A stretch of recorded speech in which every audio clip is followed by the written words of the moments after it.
Well, hello. I know it's only been a couple of days since the last video, but I just got something really cool in the mail and decided that I would share it. I don't really like unboxing videos, so I did not bother to film opening the packaging. If you're curious, that's the packaging. This is an order from a company called ReefCleaners. And I have ordered from them twice in the past and was pretty happy. They specialize in cleanup crew items. So that means snails, shrimp, crabs, all kinds of inverts, all of them with different purposes. A lot of the snails and whatnot will eat various types of algae, from hair algae to diatom algae to cyanobacteria, different types of filamentous algae and turf algae. So there's a lot of different jobs that they do, but they all do very similar jobs. Some are very tiny, some are very large. So they can get into smaller places. Some tend to be more in the sand, some tend to be more on the glass. Some can get into very fine places in rock work or up along corals. So I figure I would go over this order and then get them in the tank. Just as a note, I have not bothered to temperature acclimate them because I do not have air conditioning. It is summer right now, and the tank is the same temperature as the rest of my house. So not too concerned about that. So let's see what we have here. There are, I know this lighting isn't the best. There are limpet snails. Those guys tend to stick to your glass and rock work, and they'll stay in one place for quite a while. We've got nerite snails. I think those are ox tongue nerites. These guys are Cortez seraph. These ones, what are you? These are a different type of seraph snail. I'm not sure which type those are. Here we have Tectus. I'm sorry, those are Tectus. I think those might be more ox tongue. These guys are zigzag periwinkles. They are very, very tiny, so they can get into very tiny places in the rockwork. We have a Diana conch right here and a tiger conch right here. We have bumblebees. And then we have dwarf seraph, which are very tiny and can get into very fine spaces. Oh, I know what these were. These were Necarius. Necarius are the zombie snails that live underneath the sand and emerge when food hits the water. So they tend to stir up the sand bed and get a lot of dust and junk out. Then on the other side, we have the things that are not snails. So I have 4 pitho crabs. I have 2 or 3 in the tank already. You very rarely get to see these guys because they live under the sand most of the time and only come out at night. They're very peaceful, they don't bother anybody, and they're just there to clean up detritus and certain types of algae. I have 2 lettuce nudibranchs, which excel at eating hair algae, which I have a patch that I can't seem to get rid of. And then I have 3 fuzzy chitons. 1 came in here, and then there are 2 in this cup. So those guys are also excellent at hair algae, and hopefully we'll help get that under control. This guy right here is kind of the star of the show and not really part of the cleanup crew. This is a harlequin shrimp. Harlequin shrimp only eat Asterina starfish and other stars. I don't have any stars that I intentionally introduced, but I do have a huge population of Asterinas, which live on the diatom algae that forms on the glass every day. So every morning there are dozens and dozens and dozens on the glass.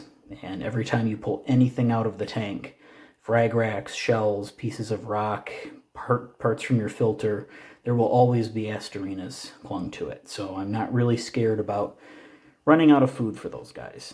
I only did get the 1, so we'll see how he does. That is my absolute favorite kind of shrimp. Just super interesting. Awesome colors. What they actually eat on the starfish is just the tube feet. So it's kind of wasteful, but kind of cool. So I am going to start putting these guys in, and we'll take a look at that in just a minute. Okay, so the first thing that we're going to do here is throw some food in for the fish. That's hopefully going to keep them distracted so that they're not trying to pick at everybody that I toss in there.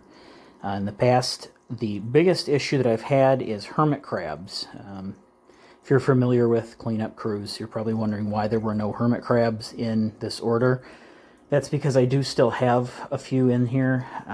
Not a huge fan of them because they tend to be jerks and eat your snails. Even when the shell's not big enough for them to climb into, I have seen them eat many different snails. So in my opinion, the snails do a little bit better job cleaning anyway. There are certainly important roles that the crabs play, but I just prefer my snails. So we're going to throw some food in there, and then I'm going to start putting people in. I'll shut the pumps off, and I'm thinking I'm going to put the camera up over the lights so that it's not shaking all around while I'm reaching around in there, and we'll see how it looks. So let's grab a pinch of food.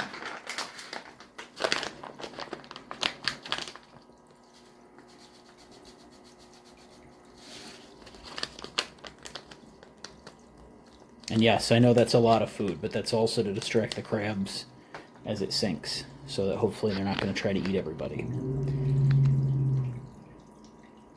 So we're going to shut off some pumps here.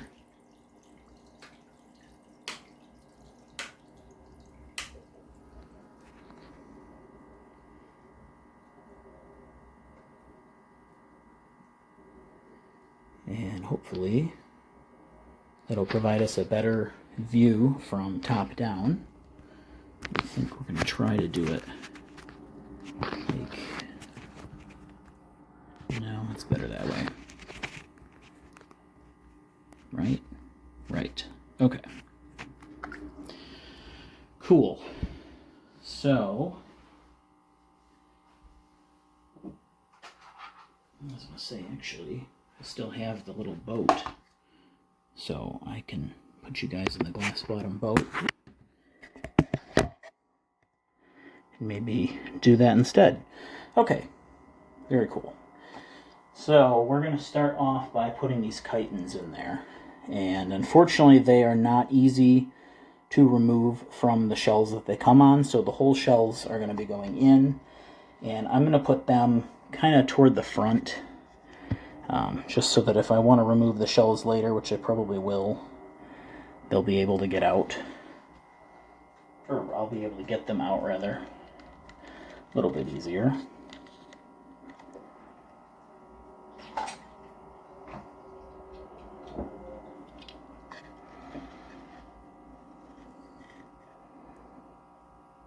Chitons are really interesting little guys. I believe they're crustaceans. I'm not super certain on that. Okay. And we're going to do some ox tongues. Now, for some reason, ox tongues seem to always want to climb out of the tank. I'm not really sure why that is, but they do. So I think I'm just going to put them down below on the sand bed right here. And maybe try to flip them the right side up, because they seem to have a little bit of trouble righting themselves.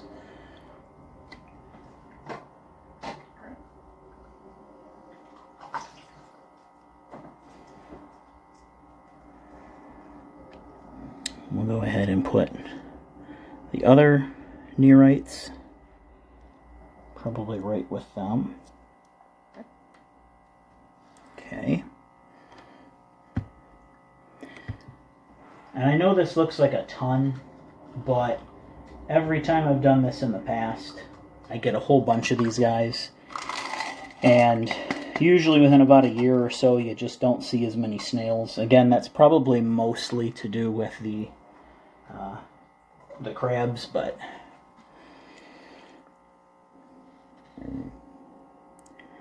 Okay, those are the Cortez Seraph. So those guys are pretty agile. I don't have to worry about keeping them right side up. I think I'm going to drop them just onto the rock here. And they'll find their way around on their own.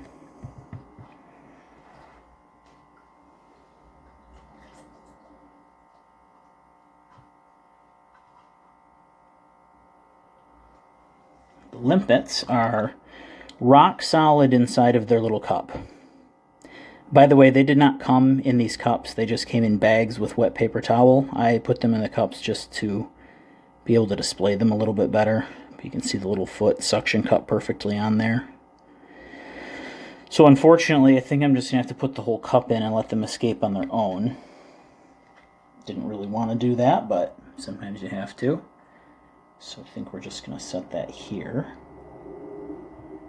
for the moment. Of course, it's going to float, I'm sure.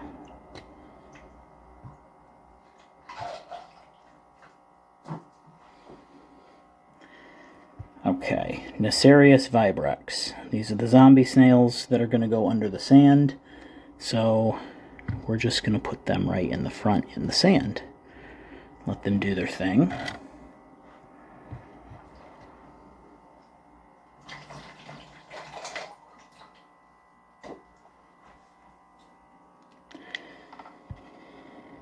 Tectus snails. Little cone-shaped guys that are supposed to be very versatile at destroying all kinds of algae. I'm going to set them just kind of on the rocks here and there. Kind of distribute them a little bit.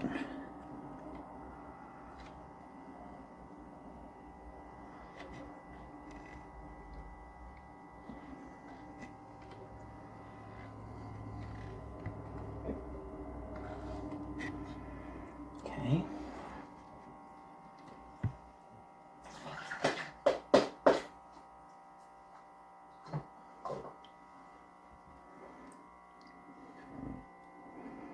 Those are the bumblebees, and apparently a rock. So, one of the issues that I've been having is on my frag rack, and I know this is somewhat out of focus here, but all this nasty, somewhat hair-like algae that's been growing here, nothing seems to get rid of it. So I think I'm going to put them right on top of the frag rack and let them attack that.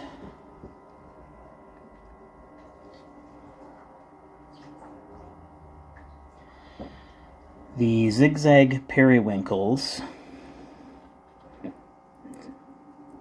very, very small guys. I think with them, I don't really want to sprinkle them into coral, so I think I'm going to put them on this rock that has more SPS off to the side.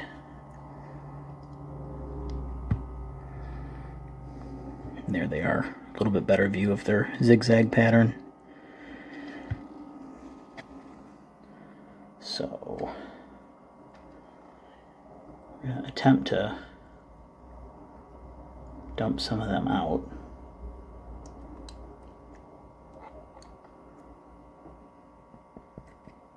Of course, they don't want to come out.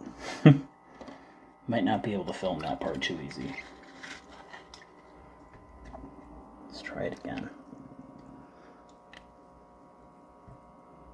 There we go. So, them being very, very small, along with the dwarf seraph, I think that's going to help quite a bit in some of the really hard to reach areas. You may have noticed that there are no turbo snails, or what's the other big one? Can't remember the name, the big star-shaped one. I don't have any of them simply because they're too big and they're clumsy with their shells, so they tend to knock stuff over.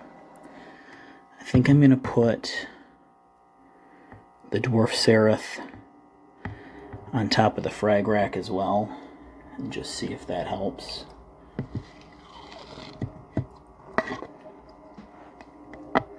So right now, it's just loaded with snails. Again, sorry for the lack of focus.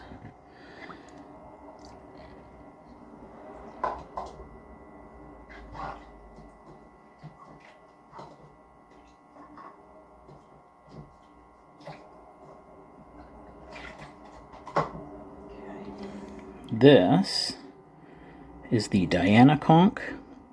Very, very interesting pattern on the shell. You can see the little eyes looking up at us. That's what the underside looks like. These guys are going to be great at sand sifting. I have a Florida fighting conch in here. I'm hoping they all get along. I've read that fighting conchs got their name more for fighting each other in the same species, probably as a mating ritual, as opposed to fighting other people. So I'm hoping that that's true, and nobody decides to eat each other. And then this is the tiger. Little eye peeking out. I don't know, there's something about conchs with their eyes I just think is hilarious. So we're going to put him in the sand right here. That is it for snails.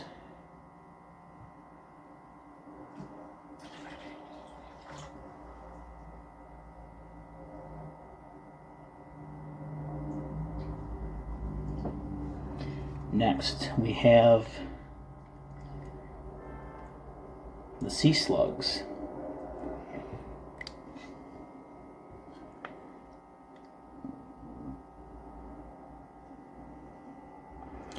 So, lettuce sea slugs are like a type of nudibranch, and they're called lettuce because their gill appendages on their back are real ruffly, like a piece of lettuce. So the area that we're having the biggest problem with the hair algae is this dark mess down here, which is just underneath that clam. Seems like that's where it always grows, so we're going to attempt to let them tumble out there. 1 and 2. So hopefully they'll go to work. I've read that you can feed them a couple types of macroalgae if they run out of food, which they might. So that might be something I have to deal with. And then we have pitho crabs. These guys are really, really interesting. There's one.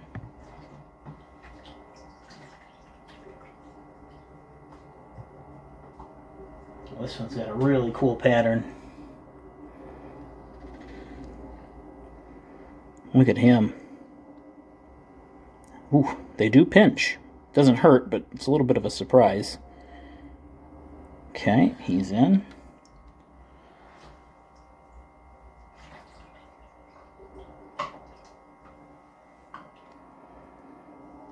I wonder if it's a different species with the darker pattern or if it's sexual dimorphism. Maybe the lighter ones are girls, the darker ones are boys, something like that. Or the other way around, who knows.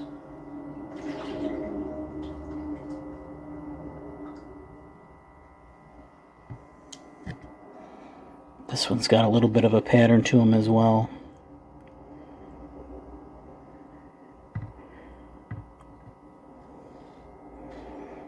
Okay. And then the last item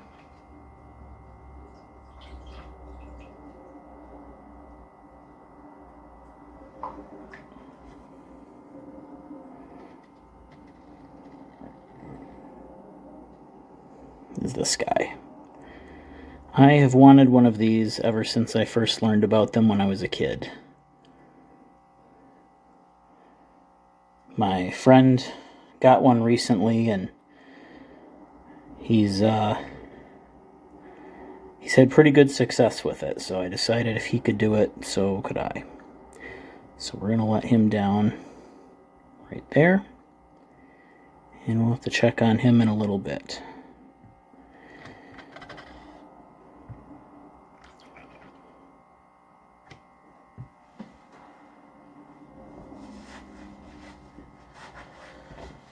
So, like I said, I've ordered from this company before, and A lot of times the stuff you get lasts about a few months to a year. Things naturally die off, not everything breeds, so there's always going to be, you know, challenges and difficulties that you face with that kind of stuff. But they're not really meant to last forever. Some breed and continue on for a long time, but some do not. Do you need a cleanup crew to have a reef tank? Probably not a need, but it definitely makes life a lot easier. You're putting them to work to do all the fine cleaning so that you don't have to. Because if they're hungry and there's food that they'll eat, they will find it. So I would say if you can afford it, even if you can just afford one of the things that I put in here, it would be a good idea. It definitely helps. You can see people busily starting to move around. Those chitons don't seem to move for a long time. Typically the next morning you'll find the shells empty, so I don't know if they're strictly nocturnal or what their deal is. But, alright. Well, I guess that is it for now, guys. Thank you for joining me, and I hope you go get some crabs and shrimp and snails of your own. Until next time.